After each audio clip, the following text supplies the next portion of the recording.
subscribe to my channel and don't forget to press the bell icon so that you get all the latest updates. Thank you. Hello everyone, welcome to Precision English classes. Pronoun की इस series में आज हम बात करेंगे demonstrative pronoun की। Personal pronoun और possessive pronoun ये दोनों हम डिटेल में डिस्कस कर चुके हैं। अगर आपने चैनल पे इनकी वीडियोस नहीं देखी हैं तो आप प्लेलिस्ट में ज़रूर देख लें, और अगर आप चैनल पे फर्स्ट टाइम विजिट कर रहे हैं तो चैनल को सब्सक्राइब ज़रूर कर लीजिए। ओके, सो डेमोन्स्ट्रेटिव प्रोनाउन क्या है? देखिए, डेमोन्स्ट्रेटिव प्रोनाउन को समझने के लिए हम पहले डेमोन्स्ट्रेशन वर्ड को समझते हैं।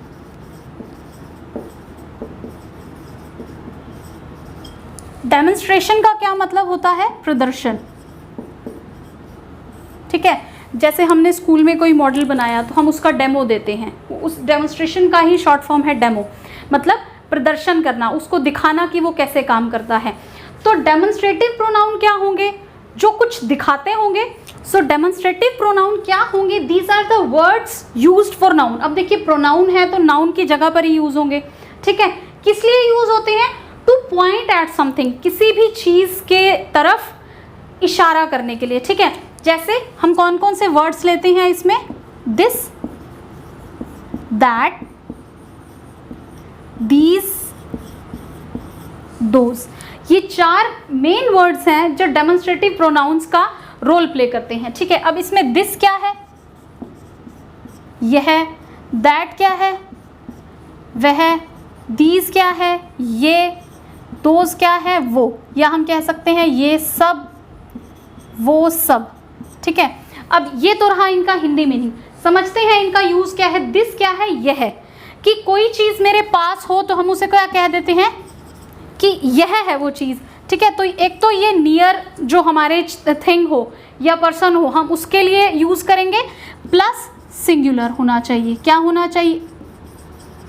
ओके, नियरनेस का ये हमें बोध कराता है कि कोई वस्तु या कोई इंसान पास है और वो सिंगुलर है। दूसरी तरफ दैट क्या है? जो चीज दूर हो, फार, बट हो कैसे? वो भी सिंगुलर। ठीक है, दैट इज माई कार, वो मेरी कार है। एक चीज होनी चाहिए सिंगुलर। अब दीज क्या है? दीज भी हमें नियरनेस का बोध कराता है कि कुछ पास में हो, बट ये सबसे हमें क्या पता लग रहा है? Nearness of things plus plurality of things, की चीज़ें एक से ज़्यादा होती हैं, तब हम क्या यूज़ करते हैं? दीज यूज़ करते हैं। और दोज क्या हुआ? फार प्लेस्ड थिंग्स, जो क्या हो? एक से ज़्यादा हो।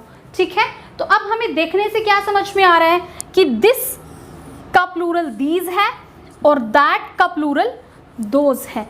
ठीक है, अगर एक चीज़ हो जो पास हो और हमने नाउन को रिप्लेस करने के लिए वहां पर वर्ड यूज करना है तो हम क्या यूज करेंगे? This. This is my house, ये मेरा घर है। दिस इज माई हाउस, ये मेरा घर है, कि मैं अपने घर के बाहर ही खड़े होकर किसी को इशारा करके बता रही हूँ, पॉइंट आउट कर रही हूँ that this is my house, ये मेरा घर है। ठीक है, तो अब सिंगुलर हो गया और पास हो गया। That is your house,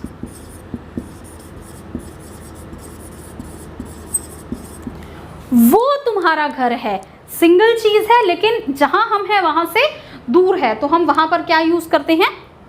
that use करते हैं। अब अगर हमें प्लूरल चीजें बतानी हो, दीज आर माई टॉयज। ठीक है, ये मेरे खिलौने हैं। दोज आर योर पेन्स, वो तुम्हारे पेन्स हैं। ठीक है, so I hope I am clear कि अगर कोई एक चीज़ हो जो हमारे पास हो, नियरली प्लेस्ड हो, तो हम उसके लिए क्या वर्ड यूज़ करते हैं? दिस। अगर फार प्लेस्ड हो और सिंगुलर चीज़ हो, एक ही चीज़ हो, तो हम दैट यूज़ करते हैं। और प्लूरल में हम क्या यूज़ करते हैं? दीज और दोज। एक और वर्ड है जो डेमोन्स्ट्रेटिव प्रोनाउन में आता है, वो होता है सच।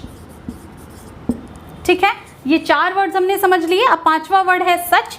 सच का अगर हम हिंदी में बात करें तो ऐसा, ऐसी या ऐसे। ठीक है, तो ये सिंगुलर के लिए भी यूज होता है और प्लूरल के लिए भी यूज होता है। ठीक है, जैसे इस एग्जाम्पल को देखिए, Neha helped me, such is her habit, कि नेहा ने मेरी हेल्प की, सच, ऐसी क्या है उसकी आदत है, क्या आदत है उसकी, हेल्प करने की दूसरों की, ठीक है। तो मैंने यहाँ सिंगुलर एक हैबिट के लिए मैंने क्या प्रोनाउन यूज़ किया, सच यूज़ किया, ओके। इसी तरह से अगर हम प्लूरल लेंगे, अब ये एग्जाम्पल देखिए, Sneha misbehaved with me, such are her etiquettes, ठीक है। तो अब स्नेहा ने मिसबिहेव किया मेरे साथ, तो सच आर हर एटिकेट्स, ये उसके एटिकेट्स हैं, दूसरों के साथ मिसबिहेव करना। तो हम क्या देख रहे हैं यहाँ पर, देखने वाली चीज़ क्या है, देखने वाली चीज़ ये है कि यहाँ पर हम इस और यहाँ पर हम आर लगा रहे हैं, दैट मीन्स सच जो है वो सिंगुलर भी हो सकता है और प्लूरल भी हो सकता है, ओके। सो डेमोन्स्ट्रेटिव प्रोनाउन में हम कौन कौन से वर्ड्स लेते हैं, this, that, these, those and such, okay. अब एक और चीज़ आपको ध्यान रखनी है इसमें, वो समझने वाली बात ये है कि देखिए ये जो वर्ड्स हैं ये ग्रामर में ड्यूल रोल प्ले करते हैं। ड्यूल रोल मतलब दोहरा भूमिका अदा करते हैं, दोहरी भूमिका। वो कैसे अदा करते हैं कि एक तरफ तो ये प्रोनाउन का रोल प्ले करते हैं, प्रोनाउन मतलब they are used for noun, ठीक है, कि ये नाउन्स की जगह हम यूज़ करते हैं। दूसरा ये कैसे यूज़ होते हैं, they are used with noun,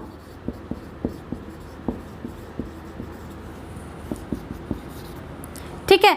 जैसे this boy is intelligent,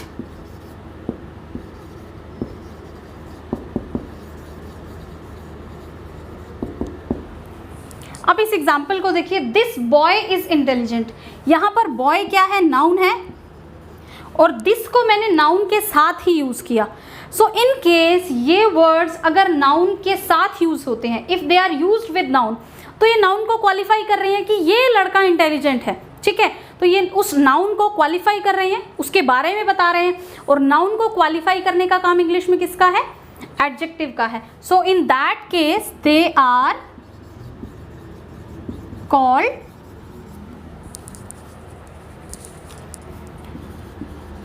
demonstrative adjectives,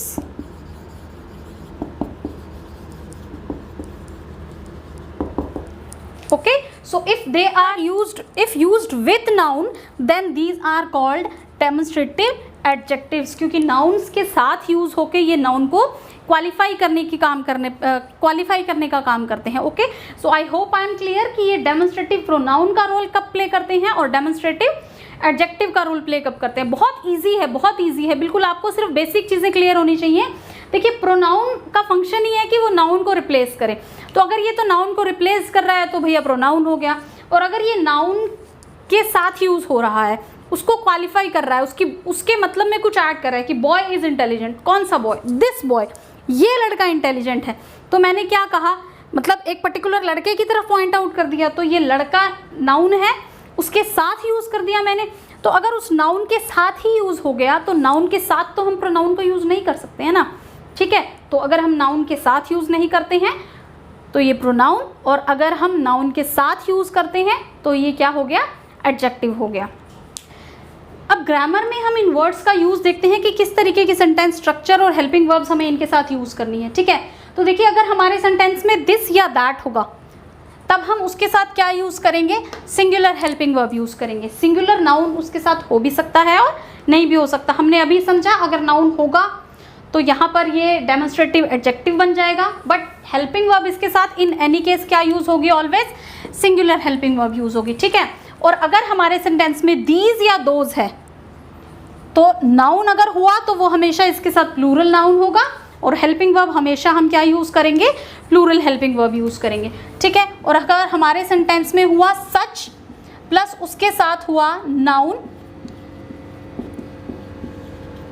verb, अब यहाँ पर सच के साथ नाउन हो भी सकता है और नहीं भी हो सकता। अगर नहीं हुआ तो सच अपने आप सेंटेंस में कोई प्लूरल मीनिंग दे रहा होगा, जैसे हमने एग्जाम्पल से समझा था, तो वर्ब जो होगी वो हमेशा नाउन के अकॉर्डिंग यूज़ होगी, ठीक है। अगर नाउन सिंगुलर है तो हम सिंगुलर हेल्पिंग वर्ब लेंगे, अगर नाउन प्लूरल है तो हम प्लूरल हेल्पिंग वर्ब लेंगे, वर्ब या हेल्पिंग वर्ब, ओके। और अगर नहीं है नाउन लगा हुआ तो हम सेंटेंस के मीनिंग से समझेंगे कि सच जिस नाउन को रिप्लेस कर रहा है, ठीक है, वो नाउन सिंगुलर है या प्लूरल है, ओके। एक इस तरीके के क्वेश्चंस आपको एग्जाम में बहुत बार देखने को मिलते हैं डेमोन्स्ट्रेटिव प्रोनाउन से। समझते हैं क्या कहता है question, you may be an editor और reporter, dash makes you sit and dash makes you stand run, ठीक है। अब देखिए मेरे सेंटेंस में दो नाउन हैं, एडिटर मेरा नाउन 1 है और रिपोर्टर मेरा नाउन 2 है, N2, ठीक है। डैश मेक्स यू सिट, अब क्या एडिटर का काम बैठने का है या रिपोर्टर का काम बैठने का है? N1 का काम बैठने का है, तो मैं यहाँ जो प्रोनाउन लगाऊंगी वो होगा P1 और यहाँ पर जो मैं प्रोनाउन लगाऊंगी वो होगा P2। अब देखिए हमने रूल देखा कि दिस और दीज नियर नाउन जो होते हैं हम उनके लिए यूज़ करते हैं, जो नियर हमारे नाउन्स होंगे उनको हम रिप्लेस करेंगे दिस और दीज से। और दूसरी तरफ दैट और दोज मैं किन के लिए यूज़ करूँगी? जो प्रोनाउन फार प्लेस्ड है, जो दूर रखे गए हैं। अब यहाँ पर P1 जो प्रोनाउन है, ठीक है, उसके पास क्या है? N1 है या N2 है? तो मुझे साफ दिख रहा है कि N2 क्या है? नियर, और P1 से N1 क्या है? फार है। P1 के N2 तो पास है और N1 क्या है? दूर है। अब यहाँ पर सिट एडिटर का काम है, मुझे N1 के लिए लिखना है, ठीक है। तो N1 दूर है तो मैं क्या लिखूंगी? दैट, ठीक है, कि बैठने का काम एडिटर का है, N1 का, N1 को रिप्लेस करना है। N1 दूर है, फार प्लेस्ड है, तो मैंने उसके लिए क्या यूज़ किया? दैट। और यहाँ पर फिर क्या हो गया? दैट मेक्स यू रन, पास में हो गया तो this makes you run, okay. अब एक और एग्जाम्पल देखिए, आपको और अच्छी तरह से समझ आएगा। I have pet kittens and puppies, dash bark and dash mew. अब देखिए मेरे पास N1 है किटन्स, N2 है पपीज। डैश बार्क, यहाँ पर मेरे को एक प्रोनाउन लगाना है और यहाँ पर मुझे दूसरा प्रोनाउन लगाना है। भौंकते कौन है? किटन्स या पपीज? Obviously puppies. N2 के लिए मुझे यहाँ पर प्रोनाउन लगाना है। अब P1 प्रोनाउन के N2 पास है कि दूर है? पास है, पास हो गया ना। तो पास के लिए मैं क्या यूज करती हूँ? दिस या दीज। अब पपीज है, प्लूरल है,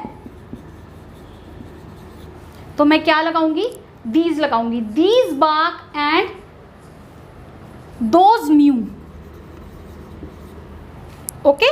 these bark and those mew. Rules को रिवाइज करने के लिए हम एरर डिटेक्शन एंड करेक्शन का एक सेट डिस्कस कर लेते हैं, ठीक है। सो पहला क्वेश्चन क्या कहता है? Horses and cows are useful animals, these help us to carry our luggage and those gives us milk, okay. अब यहाँ पर देखिए हम क्या देख रहे हैं, हमारे सेंटेंस में दो नाउन है, horses and cows, okay, plural में है दोनों। आर यूजफुल एनिमल्स, अब हमारे पास प्रोनाउन है दीज एंड दोज, ठीक है। अब देखिए जो पहला प्रोनाउन है उसके नियरली प्लेस्ड क्या है? N1 है या N2 है? ऑब्वियसली N2 पास में है, ठीक है, और N1 दूर है। अब हम देखते हैं पहला प्रोनाउन किसके लिए यूज हुआ है? Help us to carry our luggage, बोझा ढोने के लिए। बोझा ढोने के लिए क्या काम आते हैं? हॉर्सेस या काउस? ऑब्वियसली हॉर्सेस, यानी कि N1, यानी कि हमें यहाँ पर P1 में हमें N1 की बात करनी है जो कि दूर है। इससे ये पास है कि ये पास है? ये पास है, यानी कि ये क्या हुआ? दूर। अब दूर हुआ तो हम क्या यूज करेंगे? दैट या दोज, लेकिन हमारा नाउन क्या है? प्लूरल है, तो हम क्या लगाएंगे? दोज, ठीक है। तो गिव अस मिल्क क्या हो गया? दीज गिव अस मिल्क, ठीक है। अब इस सेंटेंस में एक और एरर है, वो क्या एरर है? यहाँ पर लिखा है गिव्स। गिव्स क्या है? सिंगुलर वर्ब है, ठीक है, बट हमारा प्रोनाउन क्या है? प्लूरल है, तो हम यहाँ पर क्या लगाएंगे? गिव। तो दीज दोज में उलझ के हमें बाकी सारे एरर्स को इग्नोर नहीं करना है। आप सेंटेंस को ध्यान से देखेंगे, हो सकता है कुछ और भी एरर हो। चलिए क्वेश्चन नंबर 2 देखते हैं। Both girls are bold but this is bolder than those, okay. अब इस सेंटेंस में देखिए बोथ गर्ल्स आर बोल्ड, दो लड़कियों की बात हो रही है। दिस यानी कि इन दोनों में से एक की तरफ पॉइंट आउट कर रहा है स्पीकर कि ये दूसरी वाली से ज़्यादा बोल्ड है, ठीक है। तो this is bolder than that, क्योंकि दो हैं तो एक को तो वो पॉइंट आउट कर रहा है कि बोल्डर है, देन द अदर या देन दैट, नॉट दोज, क्योंकि दोज क्या है? प्लूरल के लिए हम यूज़ करते हैं। तो दूसरी लड़की अकेली है, सिंगुलर है, तो हम उसके लिए दैट यूज़ करेंगे। थर्ड क्वेश्चन देखते हैं। These sort of man attain success by hook और बाय क्रुक, ठीक है। अब दीज और सॉर्ट, अब दीज क्या होता है? प्लूरल के लिए हम यूज़ करते हैं, ठीक है। तो या तो हम यहाँ पर करेंगे दीज सॉर्ट्स या हम यहाँ पर करेंगे दिस सॉर्ट, बोथ वेज ये करेक्ट है। या तो these sorts of men या this sort of men attain success by hook or by crook. Okay, fourth question देखिए, mangoes of this type is very rare. ठीक है, अब इस सेंटेंस में हम दिस टाइप देख के यहाँ पर इसको करेक्ट समझ सकते हैं, बट हमारा सेंटेंस क्या है यहाँ, सॉरी हमारा सब्जेक्ट क्या है यहाँ पर, मैंगोज, जो कि क्या है, प्लूरल है. So mangoes of this type are very rare. क्यों, हम अपने सेंटेंस में हेल्पिंग वर्ब अपने मेन सब्जेक्ट के अकॉर्डिंग यूज करते हैं. ठीक है, फिफ्थ क्वेश्चन देखिए, such type of behaviour are not acceptable to me. अब सच टाइप ऑफ बिहेवियर, जब हमारे सेंटेंस में सच होता है तो हमने क्या कहा था कि सच जो है वो हमारे नाउन के अकॉर्डिंग हम वर्ब यूज़ करते हैं. अब हमारा नाउन यहाँ पर है बिहेवियर और हमारी हेल्पिंग वर्ब क्या है, प्लूरल. अब बिहेवियर जो है वो कैसा नाउन है, behaviour is an uncountable noun, और अनकाउंटेबल नाउन के साथ सब्जेक्ट वर्ब अग्रीमेंट में वो पूरी वीडियो डाली हुई है मैंने, अगर आपने नहीं देखा है तो आप ज़रूर जाकर देखिए. Uncountable noun always take singular helping verb with them. तो हमारी करेक्ट सेंटेंस क्या होगी, such type of behaviour is not acceptable to me, because such जो है वो सिंगुलर हेल्पिंग वर्ब भी लेता है, प्लूरल हेल्पिंग वर्ब भी लेता है, डिपेंडिंग अपॉन द नाउन और डिपेंडिंग अपॉन द सेंटेंस. कि अगर यहाँ पर सेंटेंस बता रहा है कि सच एक सिंगुलर सेंस में यूज़ हो रहा है तब हम सिंगुलर हेल्पिंग वर्ब लेते हैं, और प्लूरल हो तो प्लूरल लेते हैं. अब हमारे सेंटेंस में यहाँ पर नाउन दिया हुआ है behaviour which is an uncountable noun, तो हेल्पिंग वर्ब क्या होगी, सिंगुलर होगी. अगला सेंटेंस देखिए, these books are hers but that pens are his. Okay, तो दीज बुक्स, बुक्स की तरफ पॉइंट आउट करके कह रहे हैं हम दीज, करेक्ट है. आर हर्स, हर्स यहाँ पर हमारा पॉजेसिव प्रोनाउन आ गया, करेक्ट है. बट दैट पेन्स, अब दैट जो है वो सिंगुलर प्रोनाउन है हमारा और पेन्स हमारे पास प्लूरल हो गया. ठीक है, यहाँ पर ये एडजेक्टिव का रोल प्ले कर रहा है, that is demonstrative adjective here. ठीक है, इवन देन सिंगुलर है, हमारे पास पेन्स हैं प्लूरल, तो हम यहाँ पर क्या करेंगे, दोज पेन्स आर हिज या दैट पेन इज हिज. तो हम यहाँ पर सिर्फ इसको करेक्ट कर देते हैं. हमारा करेक्ट सेंटेंस होगा, these books are hers but those pens are his. Okay, because are है तो इसका मतलब पेन्स प्लूरल के अकॉर्डिंग हेल्पिंग वर्ब भी चाह रही है, तो हम यहाँ पर अगर हम अपने सेंटेंस को करेक्ट करेंगे तो हम यहाँ पर दैट को दोज में कन्वर्ट करके कर सकते हैं. अगला सेंटेंस देखिए, work and play are both necessary to health. Okay, that exercises the body and this exercises the brain. Again हमारे पास ये सेंटेंस स्ट्रक्चर क्या आ गई, वर्क एंड प्ले, दो मेरे पास नाउन आ गए, आर बोथ नेसेसरी, दैट मेरा हो गया P1 प्लूरल. अब P1 क्या है, एक्सरसाइजेज द बॉडी. अब एक्सरसाइज द बॉडी क्या करता है, वर्क करता है या प्ले करता है, प्ले करता है, यानी कि N2. अब N2 P1 के नियर है, ठीक है, N1 N2 P1, P1 के पास है N2, पास वाले के लिए हम क्या यूज़ करते हैं, दिस. तो हम यहाँ पर लगाएंगे this exercises the body and that exercises the brain. Okay, so I hope आपको आज का वीडियो पसंद आया. सो इसको प्लीज़ अपने फ्रेंड्स के साथ शेयर कीजिए, और अगर आपने चैनल पे अभी तक सब्सक्राइब नहीं किया है तो चैनल को ज़रूर सब्सक्राइब कर लीजिए. Thank you for watching, thank you and have a nice day.